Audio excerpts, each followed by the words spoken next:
Assalamualaikum warahmatullahi wabarakatuh. Apa kabarnya teman-teman? Balik lagi di kajian online. Pengesahan pembahasan RUU perampasan aset telah resmi dibatalkan. Hal ini menyusul dengan komentar dari Ketua DPR RI Ibu Puan Maharani yang mengatakan bahwa DPR tidak mempunyai cukup waktu untuk melakukan pengesahan draft RUU perampasan aset. Informasi ini teman-teman kita dapat dari kompas.com. Di kanal YouTube-nya, di salah satu video yang berjudul Puan serahkan RUU perampasan aset pada anggota DPR periode selanjutnya.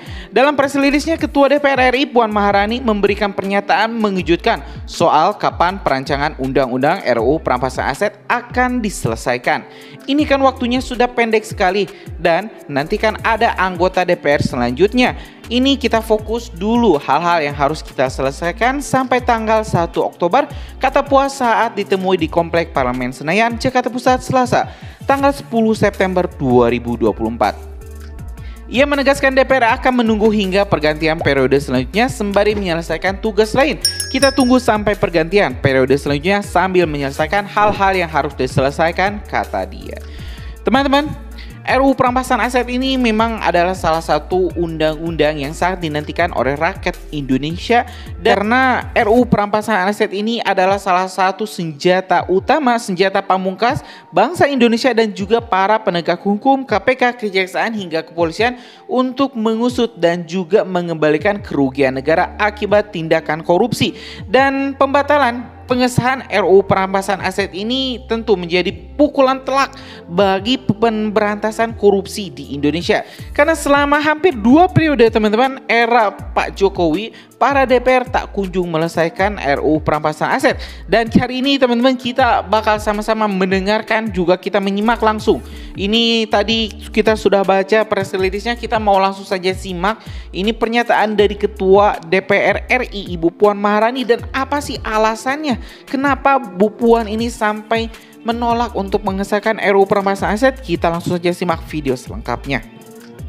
Mbak, tadi mungkin balik lagi ke yang wacana pertemuan Bu Mega sama Pak Prabowo ini mungkin dilihatnya akan bergabung Pak Mbak atau mungkin pembahasannya lebih lanjut?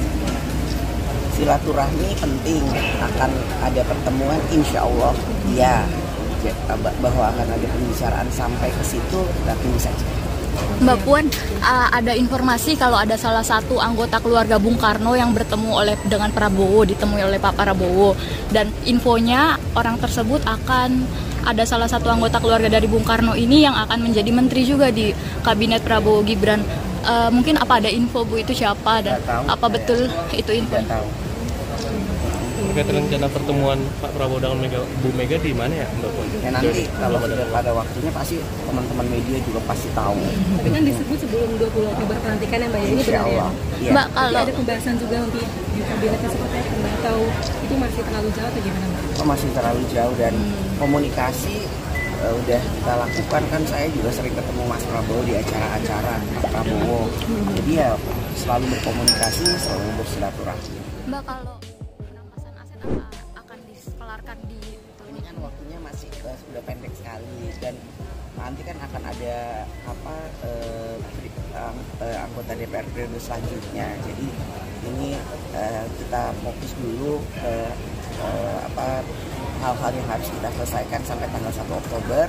Kita tunggu sampai pergantian periode yang selanjutnya sambil menyelesaikan hal-hal yang harus diselesaikan. Ada lagi? Udah. Ya teman-teman, barusan kita telah menyimak pernyataan lengkap dari Ketua DPR Republik Indonesia Ibu Puan Maharani yang menjawab berbagai pertanyaan dari wartawan, mulai dari anggota keluarga Soekarno yang akan menjadi menteri di kabinet Prabowo, selanjutnya juga terkait pertemuan Prabowo dan juga Megawati, dan yang paling ditunggu-tunggu memang terkait pengesahan RUU perampasan aset.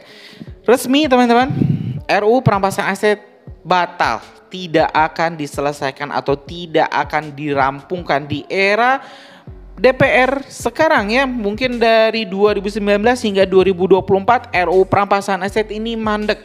Tidak cukup rupanya waktu 5 tahun untuk DPR kita mengesahkan satu undang-undang RUU perampasan aset Ya, terlepas dari berbagai macam alasannya, alasan A, alasan B, alasan D. Ya, dulu pernah alasan draftnya belum sampai ke DPR. Dulu juga pernah ada alasan menunggu kepulangan presiden dari kunjungan kerja. Sekarang alasannya waktunya tidak sempat. Jadi ya mau alasan apa lagi? Padahal Presiden Joko Widodo teman-teman telah berulang kali dan sampai mendesak anggota DPR untuk segera mengesahkan RUU perampasan aset. Jadi tidak aneh teman-teman kalau misalnya ada ini dorongan dari masyarakat, dari rakyat Indonesia. Ya kalau misalnya tidak mau pro rakyat, mending mundur saja dari Dewan DPR, dari Senayan.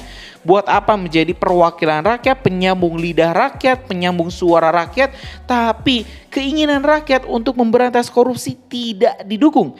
Oke teman-teman, kita mau flashback lagi. Ini salah satu pernyataan keras ya dari Pak Jokowi yang tegas meminta DPR untuk tak main-main dalam pengesahan RUU perampasan aset. Informasi ini teman-teman kita dapat dari kompas.com di kanal YouTube, di salah satu video yang berjudul "Saat Jokowi Gemas, RUU perampasan aset tak kunjung rampung di DPR". Yuk simak video selengkapnya.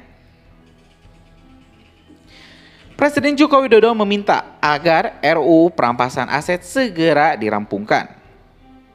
Ia telah berkoordinasi langsung dengan DPR dan kementerian terkait soal RUU perampasan aset.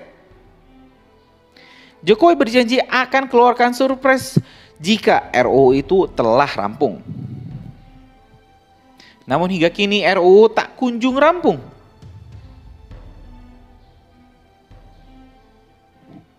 Padahal kata Jokowi, pemerintah pusat telah mendorong agar RUU perampasan aset dirampungkan.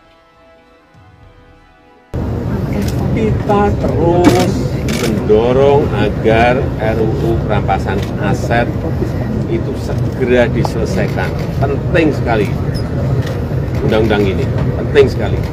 Saya sudah sampaikan juga pada DPR, pada kementerian yang terkait dengan ini, segera selesaikan.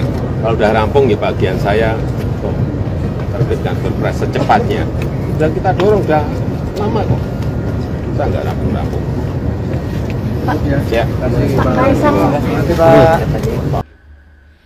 Ya, teman-teman. Sekali lagi, bangsa Indonesia memang harus mengakui kekalahannya. Mengakui bahwa DPR rupanya tidak pro rakyat, tidak berpihak terhadap keinginan rakyat. Kenapa saya sampai mengatakan seperti ini, teman-teman? Ya, karena rakyat ini sangat ingin, sudah sangat menantikan adanya undang-undang yang bisa membantu para penegak hukum, baik itu KPK, Kejaksaan, ataupun kepolisian untuk memberantas korupsi hingga ke akar-akarnya. Tapi rupanya impian ini harus kandas. Impian ini harus kita tunggu hingga 5 tahun ke depan. Dan kita tentu berdoa, kita tentu berharap DPR selanjutnya, ketua DPR selanjutnya ini lebih pro rakyat, lebih mendukung untuk pengesahan RUU perampasan aset. Jangan sampai seperti DPR saat ini. Banyak sekali alasan teman-teman. Ini saya bukan mau mengada-ngada, karena 5 tahun saya rasa sudah cukup waktu untuk mengesahkan satu undang-undang. Satu undang-undang cukup waktu 5 tahun. Tapi rupanya ya 5 tahun tidak selesai-selesai, dan ya mau gimana lagi teman-teman. Bangsa Indonesia, rakyat Indonesia memang ya harus menunggu, harus kembali bersabar untuk melihat RUU perampasan aset ini selesai. Mungkin itu teman-teman informasi kita hari ini. Terima kasih. Assalamualaikum warahmatullahi wabarakatuh.